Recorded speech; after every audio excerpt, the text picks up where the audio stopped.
इस वक्त हमारे साथ हमारे संवाददाता रणवीर जुड़ गए हैं और साथ ही साथ समाजवादी पार्टी प्रवक्ता प्रदीप भाटी हमारे साथ होंगे और बीजेपी नेता आलोक वत्स भी हमारे साथ इस बातचीत में जुड़ेंगे। फिलहाल रणवीर के पास चलते हैं। रणवीर, आज जो है कहा जा रहा है कि 10 दिन का प्रतिबंध है संभल जाने को लेकर।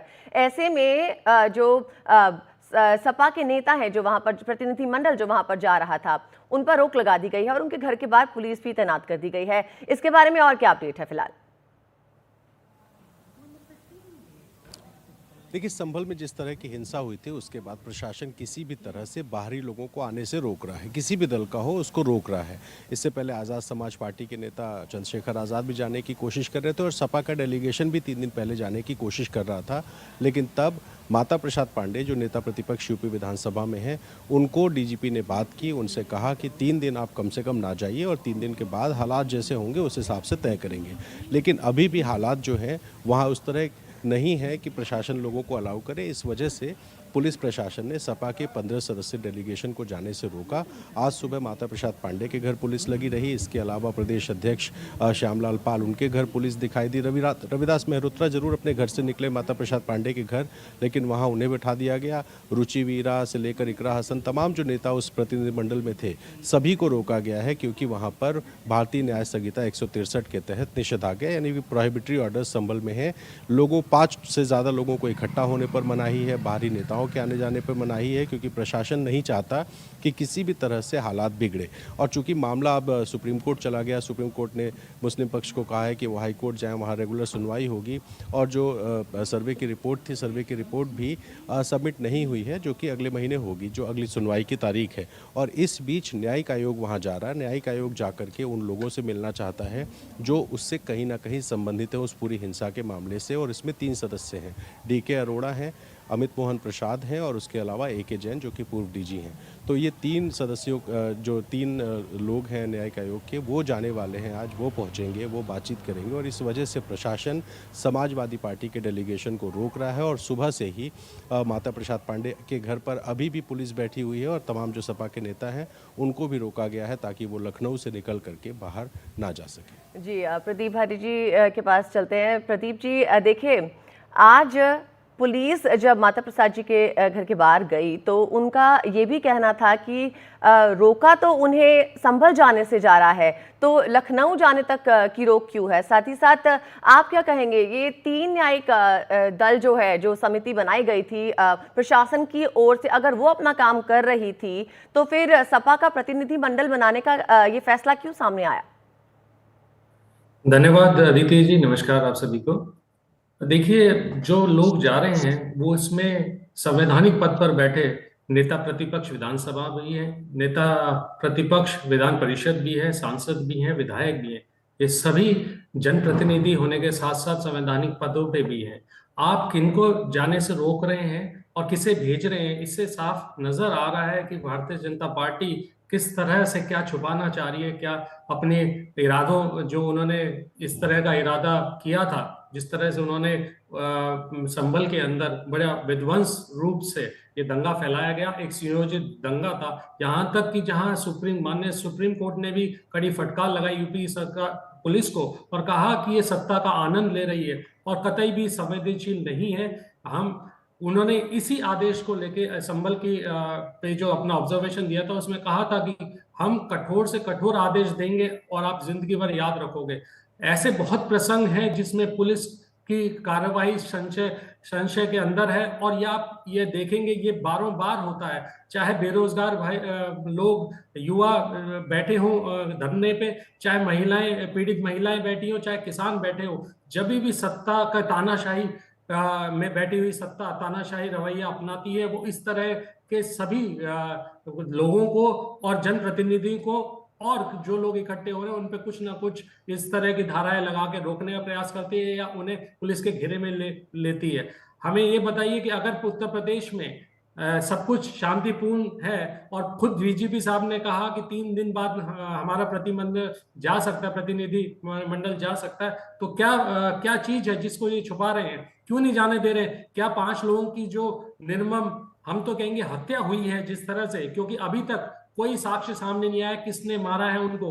और अगर प्रतिनिधिमंडल जा रहा है और उसकी छानबीन करना चाहता है तो वो हर हर अपोजिशन पार्टी का हक है कि वो जाके मरहम लगाए उन लोगों के घावों में जो इस पीड़ा से गुजर के आए हैं, जिन्होंने पुलिस की निर्मम हत्या पुलिस द्वारा करी गई है, जो कि वहां पे उनके लोग कह रहे हैं, उनके घर वाले कह रहे हैं। अगर इसमें उत्तर प्रदेश में अगर समाजवादी पार्टी मुख्य विपक्ष दल होके अपनी बात नहीं रख सकता, जा नहीं सकता, और ये पहली बार नहीं हुआ है। हमारे माननीय राष्ट्रीय अध्यक्ष जी को भी बार बार इन्होंने रोका है, जब भी पुलिस का घेरा बना के, जब भी उत्तर प्रदेश और योगी सरकार डरती है वो पुलिस को इस तरह से आगे करती है और कोई ना कोई बहाना देके रोकने का प्रयास करती है। लेकिन कहीं ना कहीं जनता को ये साफ नजर आ रहा है कि इस तरह के लोग जो इस प्रवृत्ति के मानसिकता के लोग हैं, जो तानाशाही मानसिकता के लोग हैं, उनको जल्द से जल्द उत्तर प्रदेश से और देश से बाहर उखाड़ फेंकना बहुत जरूरी है, क्योंकि ये जी देश को प्रदीप उतना जी, बड़ा आपके पास नुकसान कर लौटेंगे रहे एक बारी जितना आलोक शायद जी से जाने की कोशिश सदियों से करेंगे। ना आलोक जी, ये हो। बताइए कि अगर वहां पर सपा की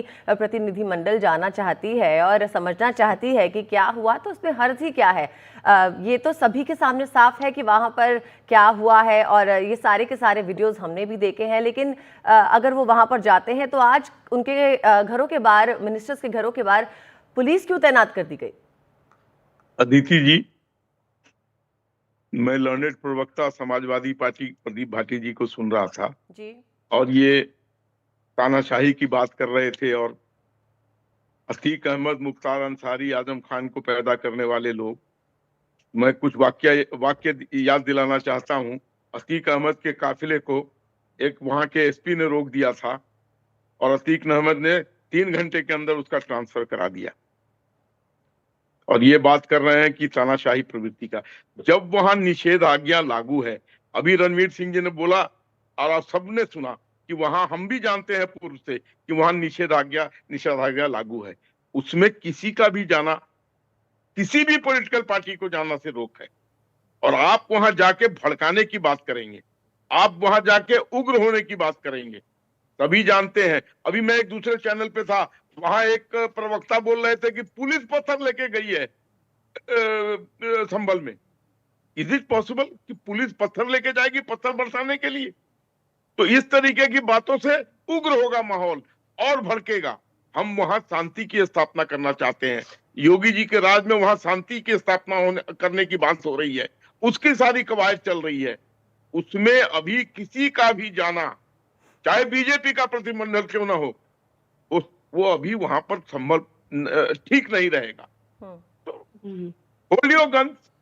और आपके लोगों को कहा गया है हाईकोर्ट में जाइए, हाईकोर्ट में जाइए, वहां से जो फैसला आता है उसको लेके आइए।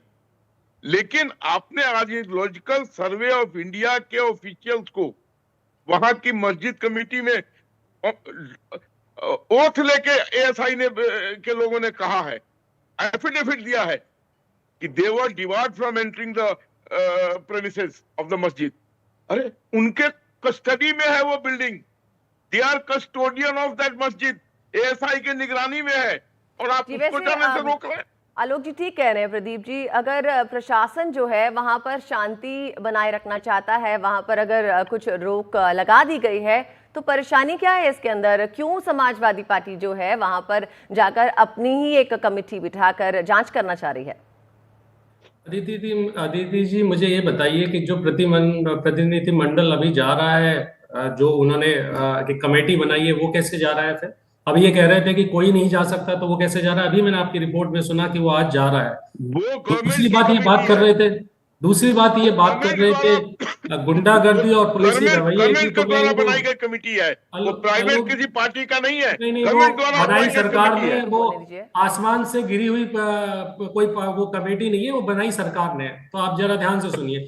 सरकार के हाथ में है शांति व्यवस्था, प्रदीप जी वहां पर कायम करने की जिम्मेवारी आप संवैधानिक पद पे बैठे हुए व्यक्ति, बात कहने दीजिए।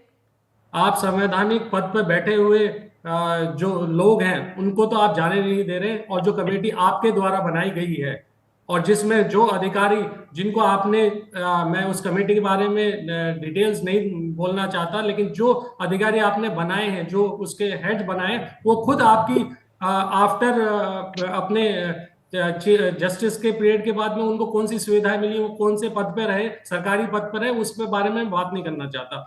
लेकिन फिर भी जिस तरह से ये बता रहे थे कि पुलिस ही रवैये की, अगर पुलिस रवैये की बात करें तो यहाँ तो फिरौती में आईपीएस फरार रहे। यहाँ तो हमने देखा गुंडों को कैसे, माफियाओं को कैसे पुलिस बॉलिंग करा रही थी, क्रिकेट मैच जी जी करा प्रदीप जी, रही थी। आपके पास लौटेंगे और इस बार एक और रणवीर एक का और रुख करते हैं। महत्वपूर्ण रणवीर बात देखिए, आज आज अभी न्यायिक दल जो है, 3 सदस्यीय न्यायिक दल भी वहां पर पहुंच रहा है, तो उनकी जांच में आज क्या क्या विशेष रहने वाला है? आप मेरे से पूछ रहे हैं अदिति जी? मैं रणवीर जी के पास जाना चाह रही हूँ। रणवीर पुलिसकर्मियों जी, से आपसे बात मैं जानना करेगी, चाहूंगी। जो मस्जिद कमेटी के लोग। जी देखिए, जो न्यायिक आयोग होता है उसका काम ये होता है, ये रिटायर्ड अधिकारी हैं। रिटायर्ड अधिकारियों को एक प्रशासनिक लंबा चौड़ा अनुभव होता है। वो जाएंगे, जो भी पक्ष इस पूरे मामले को जिन्होंने देखा है, जिन्होंने पूरे मामले को जाना है, उनसे वो बात करेंगे, जिसमें जिलाधिकारी होंगे, जिसमें एसपी होंगे, वहाँ के सीओ होंगे, एसएचओ होंगे, इसके अलावा हिंदू पक्ष के कुछ लोग होंगे, मुस्लिम पक्ष के कुछ लोग होंगे और कुछ प्रत्यक्षदर्शी होंगे। ये अलग अलग आस्पेक्ट्स होते हैं और सभी से बात करके हालात समझने की कोशिश होती है। उसमें कोर्ट कमिश्नर भी हो सकते हैं, उसमें वकील भी होंगे। तो तमाम ऐसे जो पक्षकार हैं, जो पक्षकार इस पूरे मामले को जानते हैं, न्यायिक आयोग उनसे बात करता है, उनका बयान दर्ज करता है, उसको रिकॉर्ड में लाता है और उस रिकॉर्ड के जरिए एक रिपोर्ट तैयार होती है, जो रिपोर्ट बताती है कि जिस दिन घटना हुई थी 19 नवंबर को, 19 नवंबर के एक दिन पहले प्रशासन ने क्या क्या तैयारियां की थी, किस तरह का वहाँ पे इनपुट था इंटेलिजेंस का, उसको लेकर के प्रशासन ने क्या तैयारियां की थी। 19 तारीख की सुबह क्या हुआ था, जब पहला सर्वे कोर्ट में जब सुनवाई हुई थी और सुनवाई के बाद अचानक जब शाम को सर्वे हुआ था तो उस समय तैयारियां क्या थी। उसके बाद जो अगले दिन सर्वे हुआ वो क्यों कराया गया है, वो सर्वे जब दूसरे दिन कराया गया तो प्रशासन की क्या तैयारी थी, क्या ये पूर्व नियोजित हिंसा थी, तो क्या इंटेलिजेंस का इनपुट था। तो इस तरह के जितने भी सवाल हैं और जितने भी पक्ष हैं जो इस मामले को जानते हैं, उनसे न्यायिक आयोग बात करता है, उनकी बातचीत को दर्ज करता है और उसके आधार पर रिपोर्ट बना करके सरकार को देगा। रणवीर जी, बहुत बहुत शुक्रिया आपका हमारे साथ जुड़ने के लिए। साथ ही प्रदीप जी और अशोक जी, आपका भी बहुत बहुत शुक्रिया। आलोक जी, हमारे साथ जुड़ने के लिए बहुत बहुत शुक्रिया आपका।